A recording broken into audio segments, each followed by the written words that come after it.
Welcome back to Chris TV 000, and I have a few stories I'm going to share with you guys today. Now, it's going to be some sad stories, some good stories, and some what is going on stories.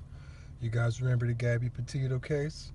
Well, since that happened, which was very sad, it also shined light on a lot of other people who were missing, and I also have reports on that as well. But with that being said, you guys stay blessed.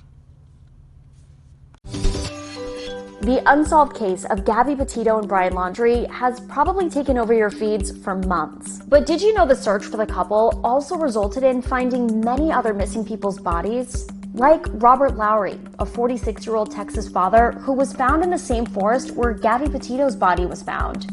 Or Josue Calderon, a 33-year-old man who was found in North Carolina where multiple people reported seeing someone who looked like Brian Laundrie. Then there's Sarah Baird, a 55-year-old woman who was found near a highway in Colorado where Gabby and Brian were on their road trip. And Lauren Cho, a 30-year-old woman who was found in California after her case got a renewed boost of interest during Gabby's search. And that's not even the whole list. So why is it that their case led to other people being found? You know, if we had this kind of coverage with every case, I think a lot more would be closed. You know, a lot of support from the public, mainstream media, social media has chimed in. A lot of people came together over this case, and it opened a lot of doors. You know, the search party efforts were unbelievable. So when you have that much manpower, you're going to stumble across other, remains, unfortunately. Alex dedicates his life to solving cold cases. Unfortunately, there's always homicides. There's always people that are, being kidnapped, abducted. It's sad, but the statistics say, there's over 250,000 cold cases since 1980 alone. Of those 250,000, only 1% ever get solved.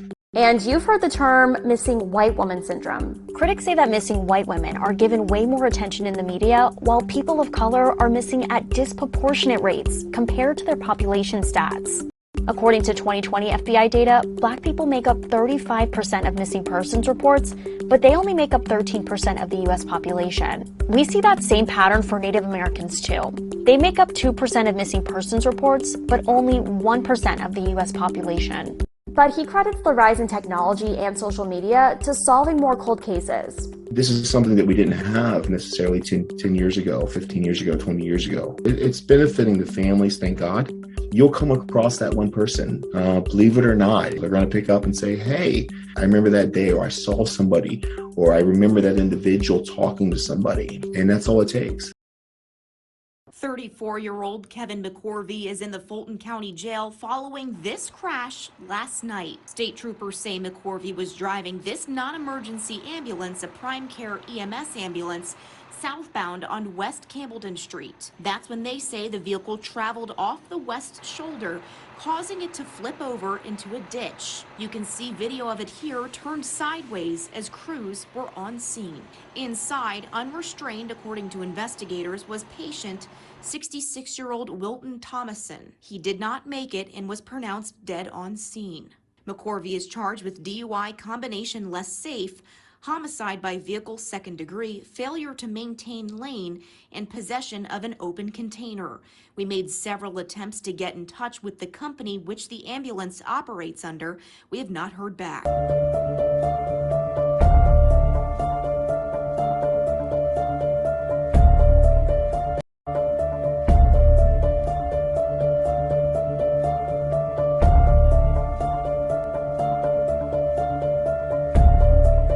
Is suspended from his high school after he's caught giving haircuts in the school bathroom. Well, that blemish on his academic record could soon become a distant memory and possibly the door to jumpstart his career. Fox News' Randy Wimbley joins us now live with more on why this young man might be a cut above the rest. Randy. Yes, indeed, guys. And it's said that all is well that ends well. And in this story, is certainly shaping up to have a good ending. Take a look. Use the corner. The corner of your blade is really important. Even the greatest among us come from humble beginnings, and that could eventually be the case for 16-year-old Cameron Tucker, who was given a one-day suspension for playing bathroom barber at Renaissance High School in Detroit. I want to say wrong time. Wrong time, wrong place. Cameron caught the barber bug this summer, motivated to cut his younger cousin's hair. Probably start my guideline about here. Save some cash by cutting his own and make a little by cutting his friend's hair.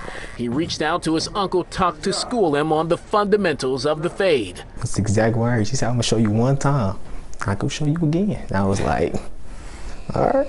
Cameron picked up on it and did not look back. He started posting before and after pictures on social media of his cousin's haircuts and then started servicing his football teammates. Fast forward to this past Thursday, he was busted cutting a classmate's hair in the bathroom during study hall. And in the middle of doing that, teacher walked in, stared at us for about 45 seconds and walked out. Cameron's mom, Cassandra, got a call soon after.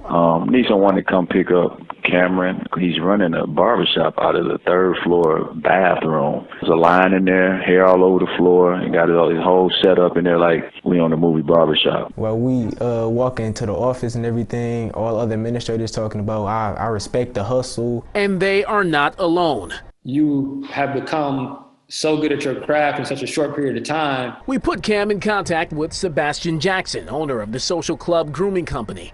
Like Cameron, he too learned to cut hair when he was 15 years old. Now he's one of the city's top barbers with a clientele that includes Jalen Rose, Big Sean, R&B artist Dwele, and former Lions running backs Joyke Bell and Reggie Bush. I'll tell you, man, just based on the hustle, if you're interested in apprenticing with one of our cosmetologists or myself, that's definitely an opportunity. Sebastian offering Cameron a helping hand and a lot of pointers. Cameron, in turn, was a sponge. It was an honor meeting him. You know, it was definitely a learning experience, you know, learning where he came from and you know, his way to where he is now. A place Cameron hopes to be one day. So he'll keep cutting hair, honing his craft, sharpening his blade, just not at school. A lesson learned, though. All right, guys, young Cameron will be back in class Monday, sans Clippers, mind you. DPSCD is important to note that they have a program where kids can earn their cosmetology license or their barber license. Either way it goes, Cameron is going to be in good shape working with Sebastian Jackson. And even another barber just reached out to me late tonight and said that he too is willing to work with young Cameron. Hugh, Monica? Manny, that is a fantastic story. I see that a lot of Cameron's clients are younger people. Does he give senior discounts? You know, I haven't had a good haircut in a while now. How much would he charge? Listen, I'll put you in contact with him. I'm sure he'll take care of you, man. Fantastic. All right, Manny. Thank you for that last story.